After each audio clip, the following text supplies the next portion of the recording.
चलिए, तो total probability theorem में होता क्या है कि एक सैंपल स्पेस है S, जिस सैंपल स्पेस में बहुत सारे इवेंट्स हो रहे हैं A1, A2, A3, AN। समझ रहे हो? ये सारे म्यूचुअली एक्सक्लूसिव इवेंट है, मतलब एक इवेंट का दूसरे इवेंट से कोई लेना देना नहीं है। और एग्जॉस्टिव इवेंट है, मतलब सारे इवेंट्स इसी सैंपल स्पेस के अंदर हो रहे हैं। सारे इवेंट्स का जो सम है वो जो है टोटल प्रोबेबिलिटी 1 के बराबर है। एग्जॉस्टिव का मतलब समझे कि नहीं? डिसजॉइंट का मतलब ये सारे इवेंट जो है वो म्यूचुअली एक्सक्लूसिव है, मतलब एक इवेंट का दूसरे इवेंट से कोई लेना देना नहीं है, पहली चीज। तो A1 इंटरसेक्शन जो A2 है वो फाई है, और ये सारे इवेंट एग्जॉस्टिव इवेंट है, मतलब सारी प्रोबेबिलिटी का सम जो है वो क्या है? 1 है। समझ में आ रहा है कि नहीं? तब हम कहें कि कोई एक मतलब A1, A2, A3 बहुत सारे इवेंट हो रहे हैं, अब एक कोई इवेंट A हुआ जो A1 के साथ भी हुआ, A2 के साथ भी हुआ, A3 के साथ भी हुआ, A4 के साथ भी हुआ। तो अगर हमें उस इवेंट A की टोटल प्रोबेबिलिटी निकालनी है, तो A इवेंट होने की प्रोबेबिलिटी क्या हुई? A विद A1 और A विद A2 और A विद A3 और A विद AN। तो ये टोटल प्रोबेबिलिटी हुई ऑफ हैपनिंग इवेंट A। तो वही होता है PA is equal to this. मतलब अगर कोई एक इवेंट कई सारे इवेंट के साथ हो रहा है तो उसकी टोटल प्रोबेबिलिटी आप ऐसे निकालते हैं। अच्छा, ये वाला हो गया कंडीशनल प्रोबेबिलिटी। ये वाला क्या हो गया? कंडीशनल प्रोबेबिलिटी हो गया कि नहीं? A विद A1, तो यानी कि A तब हो जब मतलब A1 के साथ A हो, मतलब जहां A हो रहा हो वहां A1 ऑलरेडी हो चुका हो। मेरी बात समझ में आ रही है कि नहीं? जहां A हो रहा हो वहां A2 ऑलरेडी हो चुका हो। तो ये हो गया P A by A2 into PA1, PA by A2 into PA। ऐसे करके सारे प्रोबेबिलिटी का आप मल्टीप्लाई कर देंगे तो PA निकल आएगा। मेरी बात समझ रहे हो कि नहीं? तो ओवरऑल टोटल प्रोबेबिलिटी में मेन बात ये समझनी है कि suppose event A1, A2, A3 हो रहे हैं, इन सारे इवेंट्स के होने के साथ एक इवेंट A हुआ जो A1 के साथ भी हो रहा है, A2 के साथ भी हो रहा है और A3 के साथ भी हो रहा है। और अब आपको A इवेंट होने की प्रोबेबिलिटी निकालनी है, तो हम क्या करेंगे? A इवेंट होने की प्रोबेबिलिटी कब निकालेंगे? जब A1 हो और उसके साथ A हो जाए, फिर A2 इवेंट हो और उसके साथ A हो जाए, फिर A3 इवेंट हो और उसके साथ A हो जाए। समझ रहे हो कि नहीं? मतलब A1 के साथ A होना विद A1, A होना विद A2 और A होना विद A3। ये ध्यान रखिएगा। मतलब किसी इवेंट A होने की probability with A1, with A2, with A3, that is total probability of happening A। Total probability theorem समझ में आई कि नहीं आई? अच्छा, इसमें जो ये A1, A2, A3 है, ये आपस में कैसे इवेंट होंगे? म्यूचुअली एक्सक्लूसिव इवेंट होंगे, और टोटल तीनों इवेंट जो होंगे वो सैंपल स्पेस को कवर कर लेंगे, यानी एग्जॉस्टिव इवेंट होंगे। ये ध्यान रखिए। तब A के होने की probability A with A1, PA1 into A with A1, PA2 into A with A2, PA3 into A with A3। मेरी बात क्लियर हुई? अच्छा, यही बात हम एग्जांपल से समझते हैं। जैसे एक बैग है आपके पास, जिस बैग के अंदर क्या है? एक बैग है हमारे पास जिस बैग के अंदर 4 व्हाइट और 3 ब्लैक बॉल हैं। ऐसे एक दूसरा बैग है हमारे पास जिस बैग के अंदर 3 व्हाइट बॉल और 5 ब्लैक बॉल हैं। 1 बॉल फ्रॉम बैग 1 ली गई, 1 बॉल इस बैग से ली गई और उसको डाल दिया गया सेकंड वाले बैग में। तो अब सेकंड वाले बैग में एक बॉल बढ़ जाएगी, है कि नहीं? अब आपको ये बताना है कि प्रोबेबिलिटी दैट 1 बॉल ड्रॉन, अब सेकंड वाले बैग से फिर एक बॉल ड्रॉ की गई। समझ रहे हो? और ये बॉल जो है वो ब्लैक होनी चाहिए। आपको इस बात की प्रोबेबिलिटी निकालनी है। तो आप समझो, यहां से आप एक बॉल लेंगे तो वो बॉल अगर क्या हो, व्हाइट हो, तो उस बात की पॉसिबिलिटी कितनी होगी? 4/7। वो बॉल ब्लैक हो, इस बात की प्रोबेबिलिटी 3/7 होगी। अच्छा, अगर आपने व्हाइट बॉल इसके अंदर डाली तो सेकंड वाले बैग का सिनारियो क्या होगा बताओ? बोलो। 4 व्हाइट 5 ब्लैक। अच्छा, अगर आपने ब्लैक बॉल इसमें डाल दी तो सेकंड वाले बैग का सिनारियो क्या होगा? 3 व्हाइट 6 ब्लैक। अब अगर हम इससे एक बॉल ड्रॉ करें और वो बॉल व्हाइट आ जाए तो उसकी प्रोबेबिलिटी कितनी होगी? 4/9। अगर वो बॉल क्या आ जाए, ब्लैक आ जाए, मेरी बात समझ रहे हो कि नहीं, इसी सिचुएशन में, तो उसकी प्रोबेबिलिटी 5/9। अच्छा अगर यहाँ पे आओ, वो बॉल व्हाइट आए तो 3/9, वो बॉल ब्लैक आए तो उसकी प्रोबेबिलिटी 6/9। अब आते हैं टोटल प्रोबेबिलिटी पे, मतलब हमें इस बात की प्रोबेबिलिटी निकालनी है कि सेकंड बैग से जो बॉल निकाले वो ब्लैक हो। तो क्या होगा, पहला, पहले वाले बैग से व्हाइट बॉल ट्रांसफर की गई, ठीक है, तब हमने सेकंड वाले बैग से जो बॉल निकाली वो ब्लैक आ गई, फिर पहले वाले ब्लैक बैग से ब्लैक बॉल ट्रांसफर की गई, फिर सेकंड वाले बैग से जो आपने बॉल निकाली वो ब्लैक आ गई। तो इसका मतलब 4/7 into 5/9 plus 3/7 into 6/9, total answer आप निकाल लीजिए क्या आएगा, 20 प्लस 18/63, क्या आंसर 38/63 आ रहा है, चेक करियो। लॉजिक समझ में आया टोटल प्रोबेबिलिटी का, बताओ। हमें सेकंड वाले बैग से ब्लैक बॉल की निकालने की प्रोबेबिलिटी निकालनी है, बट हो क्या रहा है ये चेक करना पड़ेगा कि व्हाइट बॉल डाली तब ब्लैक बॉल निकालने की प्रोबेबिलिटी, ब्लैक बॉल निकाल के डाली तब ब्लैक बॉल निकालने की प्रोबेबिलिटी। तो ब्लैक बॉल निकालने की प्रोबेबिलिटी तब निकालनी है जब एक बॉल इसके अंदर एंटर कर चुकी है। अब जो एक बॉल एंटर की है वो क्या है, वो तो डिसाइड करना पड़ेगा ना, बोलिए। तो कैसे इसमें total probability of black ball का काउंट हुआ, जबकि उससे पहले जो इवेंट हो रहा था कि एक बॉल यहां से ट्रांसफर की गई उसका। कोई कंफ्यूजन या डाउट हो तो बताओ। दो बॉल ट्रांसफर करते तो क्या केस बनाते, दो व्हाइट बॉल लेते, एक व्हाइट एक ब्लैक बॉल लेते, या दो ब्लैक बॉल लेते, तो यहाँ सेकंड वाले बॉक्स में 3 बॉक्स बन जाते हैं कि नहीं, फिर हर बॉक्स से व्हाइट और ब्लैक बॉल निकालने की प्रोबेबिलिटी अलग निकाल लेते, बोलो। फिर दो व्हाइट बॉल के साथ ब्लैक बॉल, एक व्हाइट एक के साथ ब्लैक बॉल, दो ब्लैक के साथ एक ब्लैक बॉल, पूरी प्रोबेबिलिटी मल्टीप्लाई करके अभी भी हम ब्लैक बॉल निकालने की प्रोबेबिलिटी निकाल लेते। प्रोसेस समझ में आया, टोटल प्रोबेबिलिटी का कॉन्सेप्ट समझ में आया, कैसे लगाया हमने, बताओ भाई, कोई डाउट या कंफ्यूजन हो तो बोलो। देखिए क्वेश्चन में है क्या कि आपके पास 20 आर्टिकल्स हैं और वो 2 लॉट में है, एक में 2 डिफेक्टिव हैं और 18 आर्टिकल जो है वो राइट है, दूसरा बॉक्स आपके पास है उसमें 3 डिफेक्टिव आर्टिकल्स हैं और 17 राइट आर्टिकल्स हैं, यही तो है, बोलो भाई। तो अलॉट कंटेन, अच्छा इस क्लॉट को कंटेन करने की जो प्रोबेबिलिटी है वो है 0.4, इस लॉट को कंटेन करने की जो प्रोबेबिलिटी है वो कितनी है, 0.6। अब आपसे ये कहा गया है the article are drawn from, हाँ आंसर किसी ने निकाला हो तो बताएं, विदाउट रिप्लेसमेंट। अच्छा जो आर्टिकल आप एक बार चेक कर लेंगे उसको वापस से इसमें नहीं रखेंगे, समझ रहे हो, विदाउट रिप्लेसमेंट का मतलब आप आर्टिकल चेक करने के बाद उसको अलग रखेंगे, वापस से स्लॉट में मिलाएंगे नहीं। और आपसे कहा गया probability of testing procedure stop in the 12th testing, इसका मतलब 11th आर्टिकल तक क्या होना चाहिए, जो 12th टेस्टिंग होगी वो किसकी होगी बताओ, 12th टेस्टिंग जो होगी वो किसकी होगी, डिफेक्टिव आर्टिकल की होगी कि नहीं, ये बात समझ पा रहे हो कि नहीं, ये मुद्दे की बात समझाओ, बोलो।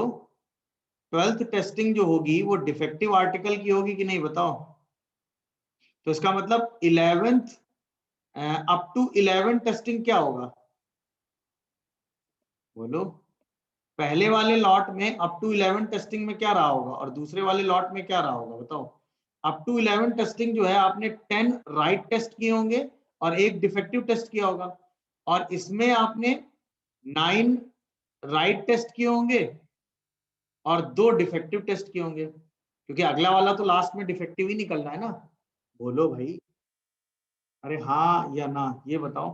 तो यस सर। 10 राइट और एक डिफेक्टिव चेक करने की प्रोबेबिलिटी क्या होगी भाई, 18 में से कोई भी 10 राइट ले लो और 2 में से एक डिफेक्टिव ले लो, बोलो भाई, नहीं समझे, और 20 में से कोई भी 11 ले लो, ये हुआ प्रोबेबिलिटी पहले वाले को चेक करने का 11 टेस्टिंग तक।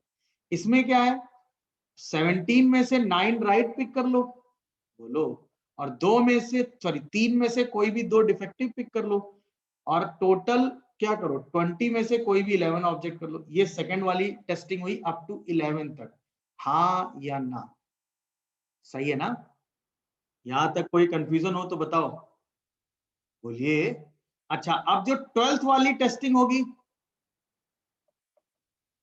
जो 12th वाली टेस्टिंग होगी उसमें तो ये फैक्ट है कि डिफेक्टिव निकलना चाहिए। अच्छा, हम आर्टिकल मिला नहीं रहे हैं, तो 11 बल्ब निकल चुके होंगे, अब 9 बल्ब बचे होंगे और उसमें से आपको डिफेक्टिव ही उठाना है। तो यहां पर 1/9 होगा और सेलेक्टिंग डिफेक्टिव आर्टिकल। बोलो, यहां पर भी 9 ऑब्जेक्ट आपके पास बचे होंगे और एक ही डिफेक्टिव आपको लेना है, तो यहां पर भी डिफेक्टिव आर्टिकल लेने का एक ही होगा कि नहीं, बताओ। यानी कि 12 टेस्टिंग तक अगर ये प्रोसीजर खत्म हो रहा है, तो अब इस बात की प्रोबेबिलिटी क्या होगी, बताओ।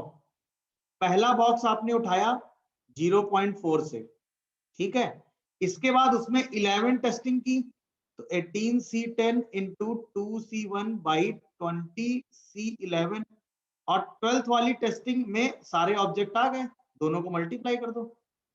बोलो भाई, प्लस दूसरा वाला बॉक्स उठाओ और उसमें भी 12th तक टेस्टिंग कर लो,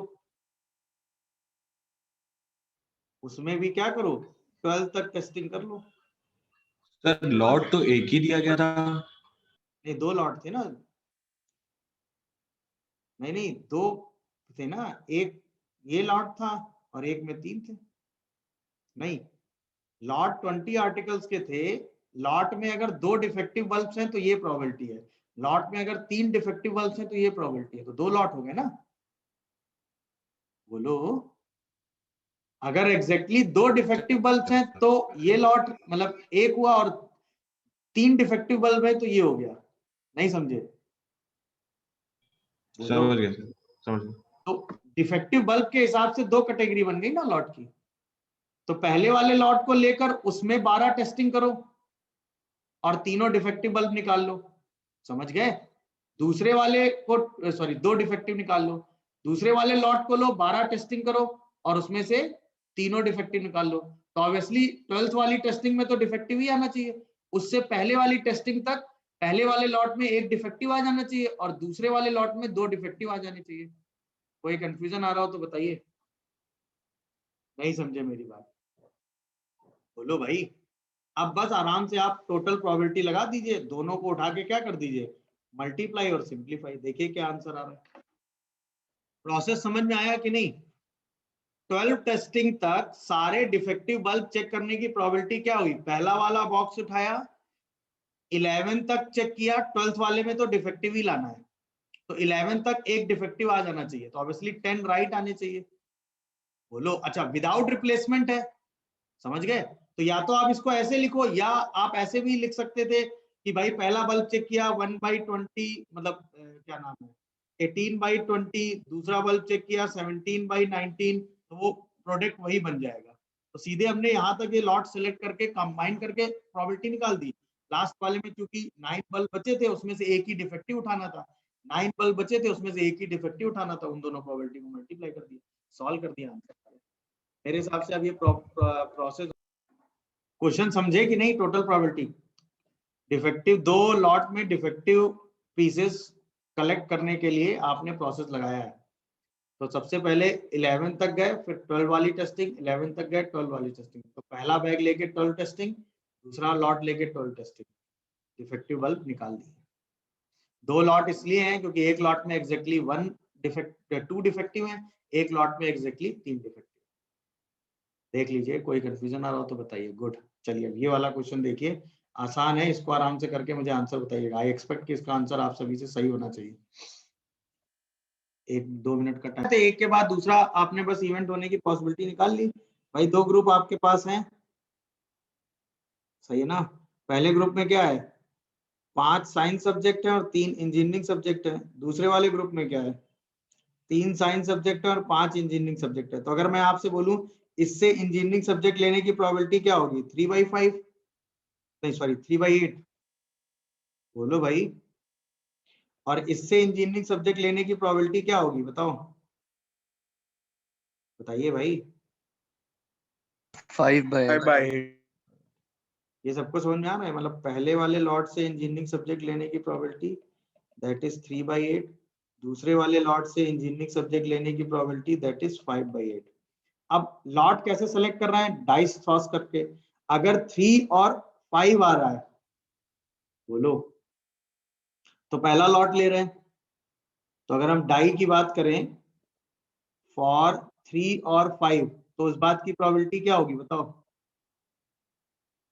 2/6। 2/6। और वैसे अदरवाइज में क्या होगी? 4/6। तो बस अब आओ, यस इवेंट के होने की प्रोबेबिलिटी क्या है कि पहला 3 और 5 आए, 3 और 5 आए तो आप कौन सा ग्रुप सेलेक्ट करेंगे? पहला वाला, और उससे इंजीनियरिंग सब्जेक्ट निकाल लेंगे। मेरी बात समझ रहे हो कि नहीं बताओ? और अगर अदरवाइज सेकंड वाला आ गया तो आप सेकंड वाले से इंजीनियरिंग सब्जेक्ट निकाल लेंगे। यही तो था। तो बस सीधा उठा के मल्टीप्लाई करना था आपको। क्या ये बात सबको समझ में आ रही है? और आपका आंसर आ जाता 13/24। कोई कंफ्यूजन या डाउट आ रहा हो तो बताइए। आसान था कि नहीं क्वेश्चन? बोलो। चलिए देखिए, 2 लॉट हैं आपके पास। तो पहले लॉट में आपसे कहा गया है कि आपके पास 10 बॉल तो टोटल है, जिसमें 3 ब्लैक हैं और 7 अदर्स हैं। दूसरा वाला लॉट जो आपके पास है उसमें एग्जैक्टली 1 ब्लैक बॉल है और 9 अदर्स बॉल है। तो अगर आप पहला वाला लॉट पिक करते हैं तो उसकी प्रोबेबिलिटी है 0.6। दूसरा वाला लॉट अगर आप पिक करते हैं तो उसकी प्रोबेबिलिटी है 0.4। अब आपने एक एक बॉल निकालनी है, तो 6th ड्रॉ तक काम होना है। तो अप टू 5th ड्रॉ क्या होगा? बोलो, अप टू 5th ड्रॉ क्या रहा होगा सीन? पहले वाले लॉट में अप टू 5th ड्रॉ क्या रहा होगा कि 2 ब्लैक बॉल निकल गई होंगी, बोलो, और 7 में से कोई भी 3 राइट बॉल निकल गई होंगी, और 10 में से आपने कोई भी 5 बॉल निकाली होंगी। देखो, और सेकंड वाले लॉट में क्या रहा होगा कि 9 में से 5 बॉल निकली होंगी, क्योंकि ब्लैक बॉल एक ही है और वो आखिरी वाले ड्रॉ में निकलनी चाहिए, और 10 में से कोई भी 5 बॉल निकली होंगी। देखो यही सीन है कि नहीं? और 6th ड्रॉ में एग्जैक्ट क्या हुआ होगा बताओ? पहले वाले लॉट से जो है वो 5, अब उसमें 5 बॉल बची होंगी, एक ब्लैक बची होगी, तो ब्लैक बॉल लेने की प्रोबेबिलिटी 1/5 होगी। और सेकंड वाले लॉट में भी क्या रहा होगा? एक ब्लैक बॉल और 5, 1/5। तो अब जो इवेंट होने की पॉसिबिलिटी है वो आपने पहला वाला बॉक्स लिया और उसमें 6 ट्रायल में सारी ब्लैक बॉल निकाल ली।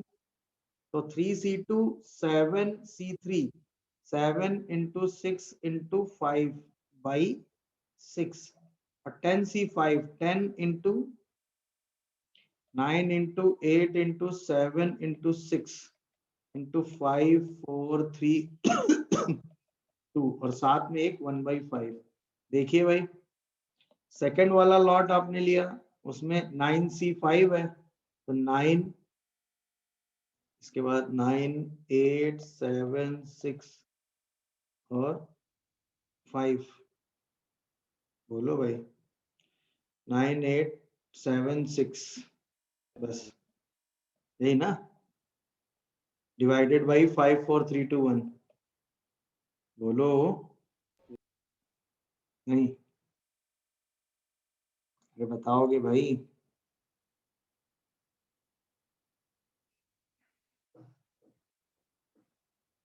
अरे हाँ या ना? Yes sir. यहाँ पे आ जाएगा 10 × 9 × 8 × 7 × 6, और एक 1/5 हो रहेगा, सही है ना? और एक यहाँ पर 5 हो रहेगा। देखो, मल्टीप्लाई करो और आंसर बताओ। आंसर शायद 9/100 आ रहा है, चेक करना जरा। तरीका समझ गए कि नहीं ये बताओ? यही किया था सबने कि नहीं? बोलो। चलिए एक बार मैं क्वेश्चन समझाता हूं। अगर ए टॉस करता है तो ए के साथ होगा क्या, ये सोचो भाई। हेड लाने उसको, तो या तो उसके पास 2 हेड होंगे, या उसके पास 1 हेड होगा, या उसके पास हेड होगा ही नहीं। बोलो हाँ या ना? अगर उसने 2 हेड लिए तो उस बात की प्रोबेबिलिटी क्या होगी कि उसके पास 2 हेड्स आ गए? बताओ, बोलो। इस बात की प्रोबेबिलिटी क्या होगी कि इसके पास 2 हेड आ गए? 1/4 होगी कि नहीं? एक हेड आने की प्रोबेबिलिटी क्या होगी, दो में से एक हेड आए और बाई 1/2 इंटू 1/2। नो हेड आने की प्रोबेबिलिटी क्या होगी, दोनों टेल आ जाए। बताओ भाई, ये समझे कि नहीं। अच्छा, अगर बी टॉस करता है तो क्या होगा, बी के पास या तो 3 हेड्स होंगे, या 2 हेड्स होंगे, या 1 हेड्स होगा, या 0 हेड्स होंगे। बोलो, अगर उसके पास 3 हेड आए तो इस बात की प्रोबेबिलिटी क्या होगी, 1/2 1/2 1/2। अगर 2 हेड आए तो इसका मतलब 3 में से 2 हेड आ जाए, और 1/2 हेड आने की और 1/2 टेल आने की, यानी 1/8। एक हेड मतलब 3 में से कोई एक हेड आए, एक हेड आने की प्रोबेबिलिटी 1/2, बाकी 2 टेल आने की प्रोबेबिलिटी तो 1/8। ये डिनोमिनेटर में 8 जो लिख रहे हैं समझ में आ रहा है कि नहीं, कहां से आ रहा है बताओ, बोलो यार। ये 8 समझ पा रहे हो ना, डिनोमिनेटर में 1/2 का यस क्यूब। सर। अच्छा, अगर 0 हेड आएंगे तो तीनों टेल आ गए ना। बताओ भाई, डन। अब सिचुएशन क्या है कि गेम चल रहा है दो पॉसिबिलिटी पे, या तो कोई एक विन करे ना, या तो प्रोबेबिलिटी ऑफ विनिंग निकालो। बोलो, और या फिर प्रोबेबिलिटी निकालो ड्रॉ की। बोलो, टाई की। क्योंकि ये भी है ना कि अगर गेम टाई होता है तो कंटिन्यू होगा। अच्छा, गेम टाई कब होगा, जब दोनों के हेड क्या हो जाए, सेम हो जाए। अरे हाँ है ना, बोलो, अरे बोलो भाई। और विनिंग की पॉसिबिलिटी कब होगी, सोचो, विनिंग की पॉसिबिलिटी कब होगी, जब इसके पास 2 हेड हो, अरे हाँ है ना, और इसके पास 1 और 0 हेड हो। बोलो, या इसके पास 1 हेड हो तो इसके पास 0 हेड हो। बोलो, नहीं समझे पूरा केस क्या हुआ, बताओ भाई। समझ गए सर, समझ गए। तो अब आओ, अगर मैं विनिंग की पॉसिबिलिटी निकालूंगा तो क्या सिचुएशन होगी बताओ, ए के पास 2 हेड हो, हाँ है ना, और बी के पास 1 हेड हो, या ए के पास 2 हेड हो और बी के पास एक भी हेड ना हो। बोलो, या ए के पास 1 हेड हो और बी के पास एक भी हेड ना हो। यही 3 केस बनेंगे कि नहीं, मुद्दे की बात समझाओ। Yes sir. अब आओ, टोटल प्रोबेबिलिटी लगाओ। ए के पास 2 हेड होना मतलब, बोलो, 1/4, और बी के पास 1 हेड होना मतलब, बताओ, 3/8। अरे हाँ है ना, ए के पास 2 हेड होना मतलब 1/4, बी के पास एक भी हेड नहीं होना मतलब 1/8, पी मतलब ए के पास एक हेड होना मतलब 2/4, और बी के पास एक भी हेड ना हो मतलब 1/8। ऐड करो, कितना आ रहा है ये, बोलो, कितना आ रहा है ये, 6/32। देख लो आराम से, फिर बताओ। कोई कंफ्यूजन आ रहा हो तो बताओ। डन है मामला। अब बताओ प्रोबेबिलिटी ऑफ टाई में क्या होगा, बोलो, प्रोबेबिलिटी ऑफ टाई में क्या होगा, ए के पास एक हेड हो, बी के पास भी एक हेड हो, ए के पास 2 हेड हो, बी के पास भी 2 हेड हो, ए के पास एक भी हेड ना हो, बी के पास एक भी हेड ना हो। तो इसका मतलब पहले 2-2 वाले ले लो, नहीं पहले 1-1 वाला लो। तो 2/4 इंटू 3/8 प्लस 1/4 इंटू कितना, बोलो, 3/8, और प्लस 0 मतलब 1/4 इंटू 1/8। तो ये कितना आएगा, 6 3 9 और एक 10/32। बोलिए। अब आओ प्रोबेबिलिटी ऑफ ए विनिंग। तो ए कैसे विन करेगा भाई, एक खेले और विन कर जाए, बात खत्म। फिर टाई हो जाए बट अगले में ए विन कर जाए, हाँ या ना, बोलो। फिर टाई कर जाए और फिर ए विन कर जाए, ऐसे सीरीज चलेगी कि नहीं बताओ, नहीं, एंड सो ऑन। तो ये सीरीज का सम कितना होगा, 6/32 अपॉन 1 माइनस 10/32 बोलो, तो ये आंसर कितना आएगा 6/22 मतलब 3/11। क्या ये आंसर सबको समझ में आया? तरीका क्लियर हुआ क्या हो रहा है कि नहीं? बोलो, नहीं समझे? बोलिए। Yes sir. ए का विन होना सिर्फ ये प्रोबेबिलिटी नहीं है। क्यों? क्योंकि ये भी तो है ना भाई कि 2 और 2 आ गए तो टाई भी तो हो गया, टाई हो गया तो फिर से गेम चलेगा ना। तो विनिंग के साथ टाई होने की कंडीशन भी है। तो ए के विन होने का क्या हुआ? पहला ए विन कर गया, वेरी गुड। अगला गेम फिर से चला तो ए मतलब गेम टाई हो गया, अगले में ए विन कर गया, फिर टाई हो गया, टाई हो गया, फिर ए विन कर गया। ऐसे करके इनफाइनाइट तक गेम चलता रहेगा। बात समझ में आई? बोलिए, कोई कंफ्यूजन? तो टोटल प्रोबेबिलिटी को कैसे यूज किया गया इस क्वेश्चन में, ये बात आपको रियलाइज हुई कि नहीं, ये बताओ। Yes sir. अब बेस थ्योरम में क्या कहते हैं भाई? आपने कहा कि कोई एक इवेंट ए है, वो एक सैंपल स्पेस में हो रहा है जहां पर A1 A2 A3 ये सारे इवेंट हो रहे थे। तो उस इवेंट ए होने की प्रोबेबिलिटी आप निकाल चुके हैं by using total probability theorem. अब उसी में हमको इस बात की प्रोबेबिलिटी निकालनी है जब ए जो है वो AI के साथ हो। हमें इस बात की प्रोबेबिलिटी निकालनी है जब इवेंट ए AI इवेंट के साथ हो बस। तो पहले ए होने की टोटल प्रोबेबिलिटी निकाल लो, ये हो गया सैंपल स्पेस। अब ए AI होने के साथ निकाल लो, ये हो गया इवेंट स्पेस। दोनों को डिवाइड कर दो तो ए AI के होने के साथ की प्रोबेबिलिटी निकल आएगी। That is Bayes theorem. मेरी बात समझे? That is Bayes theorem. बस ये है खेल। बेस थ्योरम में डिफरेंस समझ में आया? टोटल प्रोबेबिलिटी ऑफ हैपनिंग ए। अब ए तो कई जगह हो रहा है ना, A1 के साथ भी, A2 के साथ भी, A3 के साथ भी। बट बेस थ्योरम में क्या होगा कि ए होने की प्रोबेबिलिटी निकालनी है बट सिर्फ A1 के साथ। तो क्या करोगे? पहले ए होने की टोटल प्रोबेबिलिटी निकाल लो, A with A1, A with A2, A with A3, और ए को A1 के साथ होने की प्रोबेबिलिटी निकाल लो, दैट इज इवेंट स्पेस। ए होने की probability that is sample space. बस। क्या हमें बेस थ्योरम का लॉजिक और समझ में आया कि कब बेस थ्योरम लगाएंगे?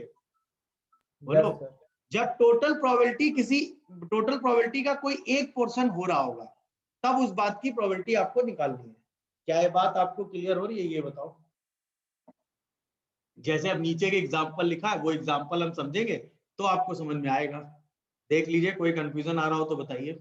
अब एग्जाम्पल पढ़िए, क्या कह रहा है कि आपके पास एक बैग ए है, ठीक है, जिस बैग का सिनारियो क्या है कि उसमें 2 व्हाइट और 3 रेड बॉल है। आपके पास एक बैग बी है, समझ रहे हो, जिस बैग का सिनारियो क्या है कि उस बैग में आपके पास 4 व्हाइट और 5 ब्लैक बॉल है। एक बैग आपको रैंडमली सेलेक्ट करना है। तो ऑब्वियसली अगर आप ए सेलेक्ट करते हैं तो उसको प्रोबेबिलिटी, अगर आप बी सेलेक्ट करते हैं तो उसकी प्रोबेबिलिटी। बोलो, ए बैग या बी बैग, कोई भी एक बैग उठाओगे, दो में से कोई एक, हाँ है ना, और आपको एक बॉल निकाल लेनी है। तो अगर हम ए से व्हाइट बॉल निकालते हैं तो उसकी प्रोबेबिलिटी कितनी होगी बताओ? बोलो, 2/5। और अगर हम ए से ब्लैक बॉल निकालते हैं तो उसकी, सॉरी रेड बॉल निकालते हैं तो उसकी प्रोबेबिलिटी कितनी होगी?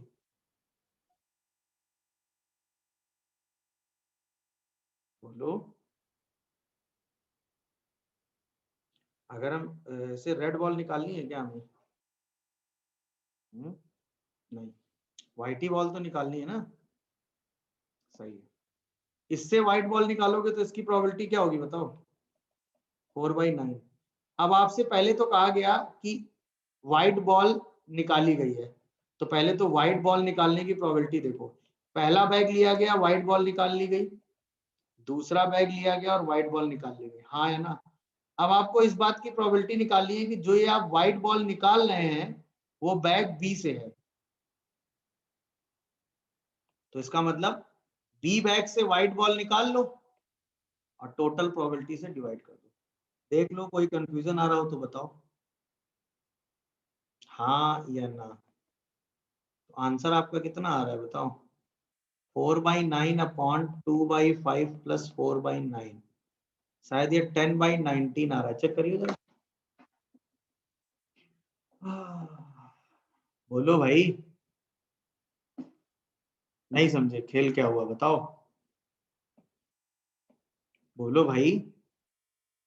आपको व्हाइट बॉल निकालना था बट जब बैग बी सेलेक्ट किया तो व्हाइट बॉल निकालने की टोटल प्रोबेबिलिटी निकाल ली, ए बैग के साथ बी बैग के साथ, बी बैग के साथ व्हाइट बॉल निकालने की प्रोबेबिलिटी आपको अलग से चाहिए। बोलो।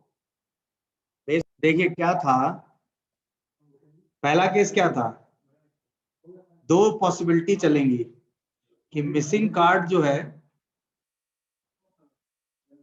वो स्पेट्स है और एक में मिसिंग कार्ड स्पेट नहीं है।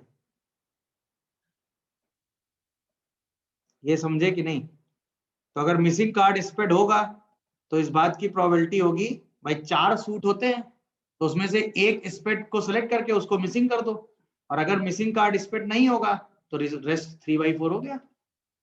अब अगर मिसिंग कार्ड स्पेट है तो आपके पास अब 51 कार्ड बचे हैं, उसमें से 2 कार्ड लेने की प्रोबेबिलिटी क्या होगी?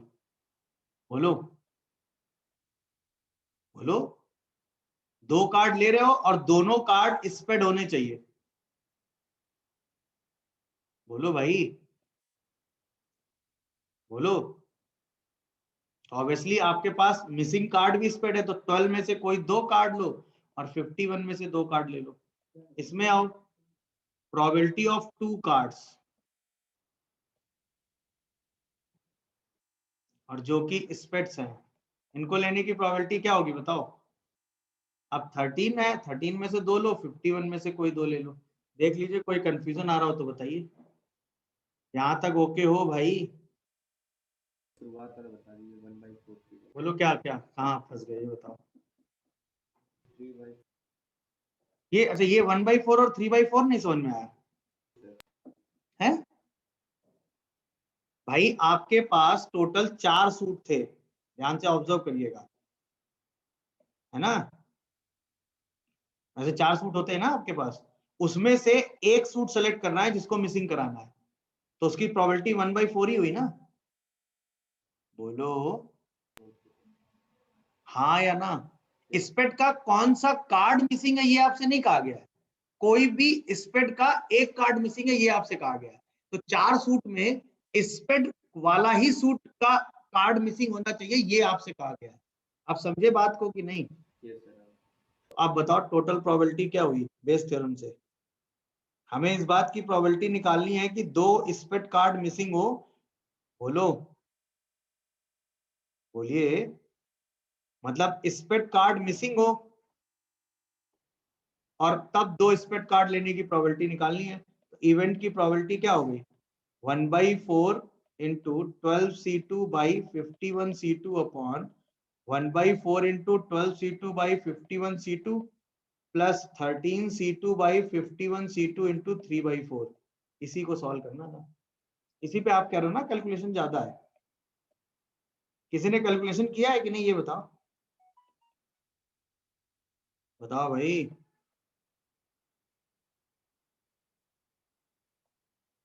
किसी ने कैलकुलेशन किया है भाई?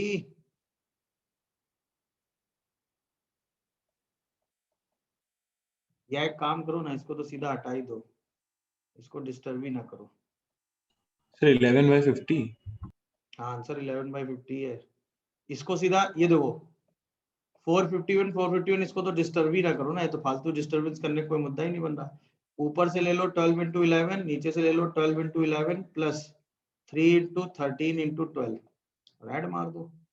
बोलो नहीं समझ रहे हो? 12 भी कॉमन लेके हटा दो, ऊपर से बचा 11, नीचे से बचा 50। काहे का कैलकुलेशन है ये बताओ? नहीं था ना? स्मार्टली डील करोगे तो कैलकुलेशन नहीं मिलेगा। क्लियर हुआ बताओ? गुड। Yes, sir. तो मतलब आपने जो काम किया होगा इसमें, वो आपने इस बात की प्रोबेबिलिटी निकाली होगी कि जो डिफेक्टिव पीस आ रहा है वो सी से आ रहा होगा। मैं फिर भी बाकी लोगों के लिए लिख दे रहा हूँ।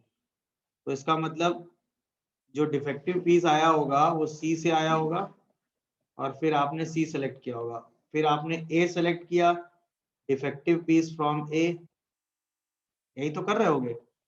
बी सेलेक्ट करोगे, डिफेक्टिव पीस फ्रॉम बी, और C सेलेक्ट करोगे और डिफेक्टिव पीस फ्रॉम C, बस सबको डिवाइड कर देना है आपको। तो 5/100 इंटू 50/100 मतलब वही 5/10 और divided by 2/10 into 2/100, 3/10 into 3/100, 5/10 into 5/100। अरे तो आसान है यार, 25/4 प्लस 9 प्लस 25, आंसर 25/38 आ रहा होगा। सही है, यही किया ना सबने? चलो गुड।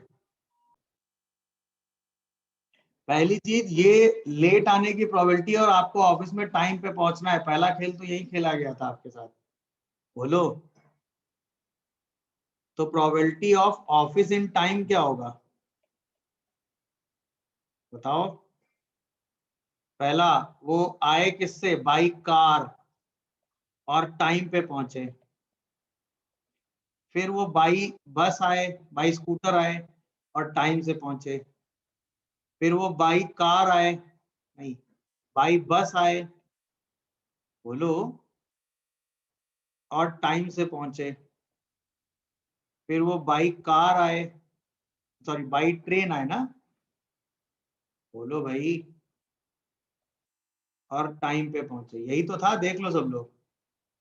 इसके बाद आपको प्रोबेबिलिटी निकालनी है कि travelled by car and office in time.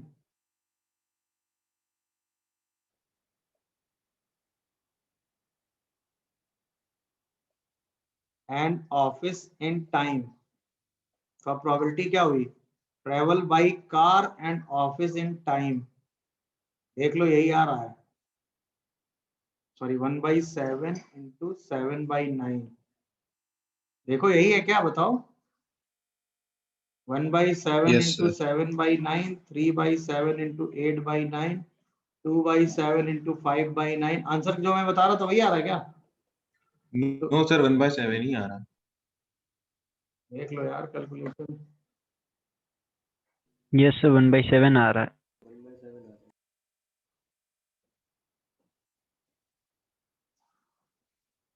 इस कैलकुलेशन को करने के बाद यस सर। सर नीचे से 9 7 63 सभी हाँ से कट सॉरी सॉरी जाएगा। सॉरी, हाँ 1/7 ही आ रहा है, ठीक। 7/49 आएगा आंसर, 1/7, ठीक है। हम्म, समझ गए कि नहीं बताओ? 2R, बोलो। The bag contain exactly R balls is directly proportional to R।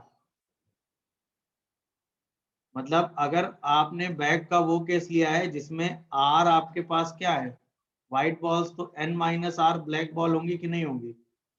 तो इसमें से अगर आपके पास R व्हाइट बॉल्स हैं तो इस बात की प्रोबेबिलिटी KR है, बोलो। तो अगर मैं आपसे कहूं कि probability of R white balls, बोलो भाई,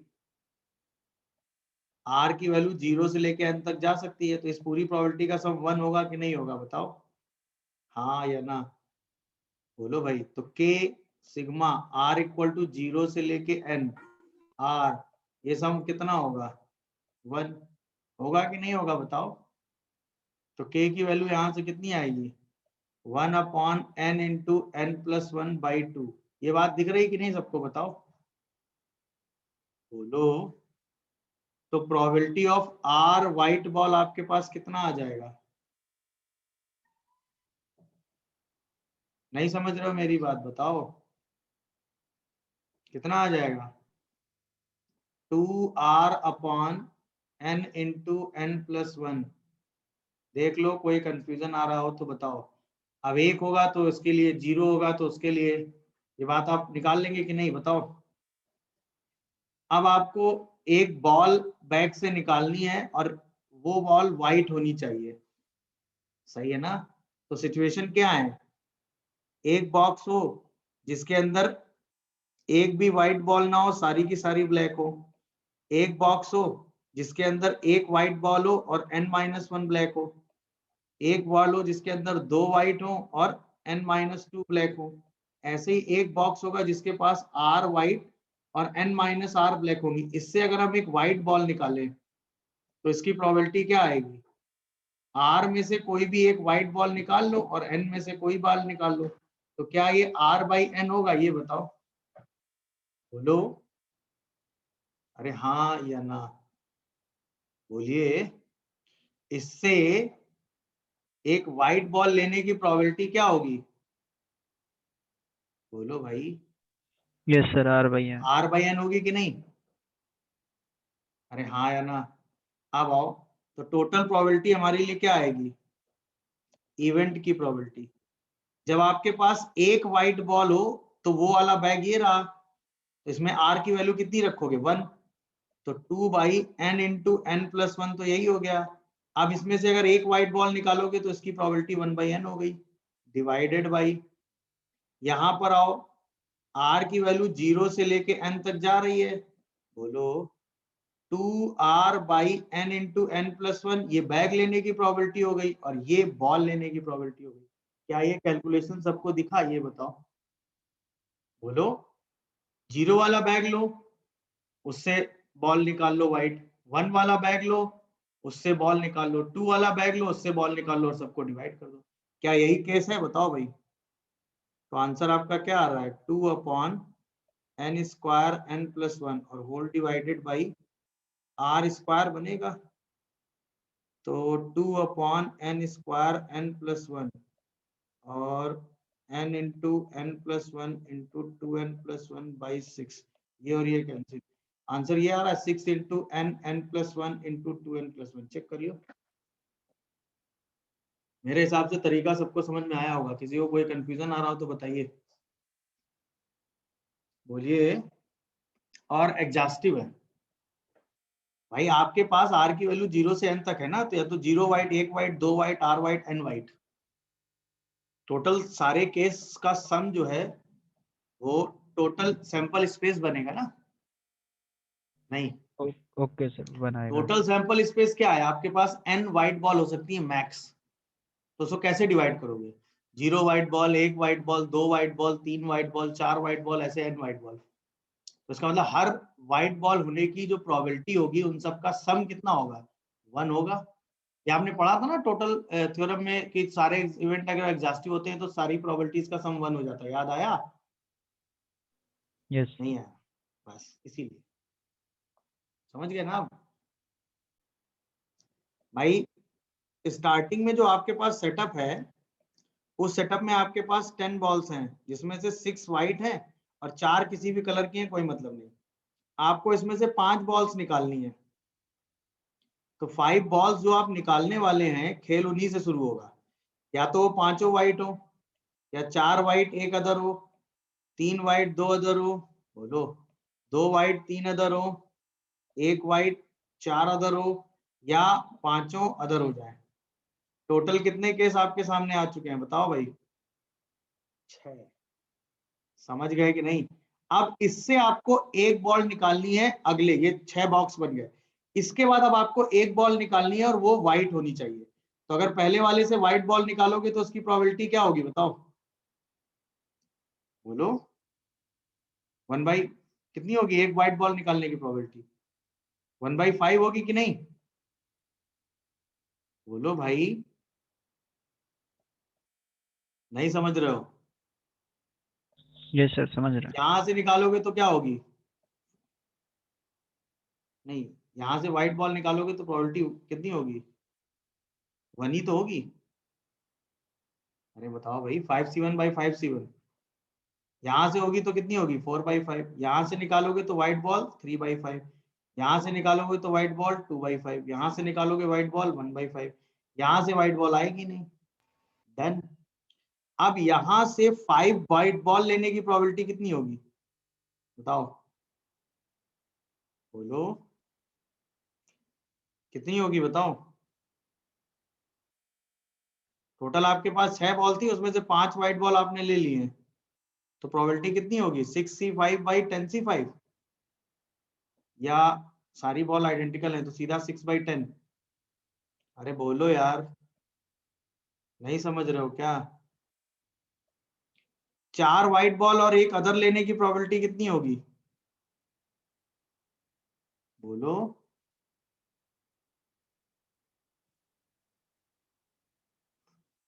भाई क्या कैलकुलेशन हो रहा, समझ पा रहे हो कि नहीं ये बताओ भाई, देंगे बोलो। तो 5 वाइट की प्रोबेबिलिटी क्या हो गई बताओ, 6C5 अपॉन 10C5। 4 वाइट और एक अदर की प्रोबेबिलिटी क्या हो गई, 6C4 फिर 4C1 10C5। समझ रहे हो कि नहीं बताओ। 3 वाइट 2 अदर की प्रोबेबिलिटी क्या हो गई, 6C3 4C2 बाई 10C5। बोलो यार, ये समझ में आ रहा है सबको क्या चल रहा है। Yes sir. वाइट 3 अदर की प्रोबेबिलिटी क्या हो गई, 6C2 4C3 by 10C5। 1 white और 4 अदर की प्रोबेबिलिटी क्या हो गई, 6C1 4C4 और 10C5। लास्ट वाला चाहे तो ना ही निकालो क्योंकि व्हाइट बॉल तो इससे आएगी नहीं। बोलो 5 अदर आप ले ही नहीं सकते ना, क्योंकि आपके पास मैक्सिमम कितनी अदर है, 4। 4। ये तो 0 ही हो गया, खत्म। अब बस व्हाइट बॉल लेने की प्रोबेबिलिटी मल्टीप्लाई करते चले जाओ, और ऊपर कौन सा केस रखोगे, ऊपर कौन सा केस रखोगे, ये वाला, इसको न्यूमरेटर में, बाकी सबको मल्टीप्लाई करके डिनोमिनेटर में, दोनों को मल्टीप्लाई करके आंसर दे देंगे। समझ गए कि नहीं, करना क्या बताओ। तो पहला वाला बॉक्स है, उसके अंदर 1 to 30 कार्ड्स हैं। इसमें से नॉन प्राइम कितने हैं,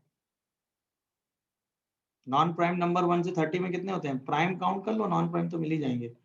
2 3 5 7 9 non prime, 2 3 5 7 11 13 17 19 23 and 29। 10 numbers prime होते हैं, तो 20 नॉन प्राइम नंबर्स होते हैं। सही है ना। तो नॉन प्राइम होने की प्रोबेबिलिटी कितनी हो गई, 20/30। बोलो। सेकंड वाले बॉक्स में आओ जरा, इसमें 31 to 50 है नंबर ना, तो इसमें नॉन प्राइम नंबर जरा काउंट करो, 31 37 फिर 41 43 47, 5 होते हैं सारे इसमें ना। Yes sir. तो 8/17 आ रहा। नॉन प्राइम कितना हो गया इसमें, 15/20। तो आप बताओ, तो टोटल जो इवेंट की प्रोबेबिलिटी है वो क्या हुई, पहला बॉक्स लो, उससे नॉन प्राइम नंबर निकाल लो, फिर पहला बॉक्स लेके नॉन प्राइम निकाल लो, और दूसरा बॉक्स लेके नॉन प्राइम निकाल लो, यही तो है। तो आंसर आपका 8/17 आ रहा है। बोलो। Yes sir. समझ में आया बेस थ्योरम का क्वेश्चन, कोई कंफ्यूजन है, डाउट आ रहा हो तो बताओ जल्दी से, हाँ या ना। कर लेंगे कि नहीं बताओ। चलिए यही था एक क्वेश्चन, बाकी अभी मैं इससे रिलेटेड आपको 1-2 क्वेश्चन दूंगा, वो देख लीजिएगा, और कल की क्लास 10 बजे है तो आपको पता ही। बोलिए, फिर कल हम लोग 10 बजे मिलते हैं।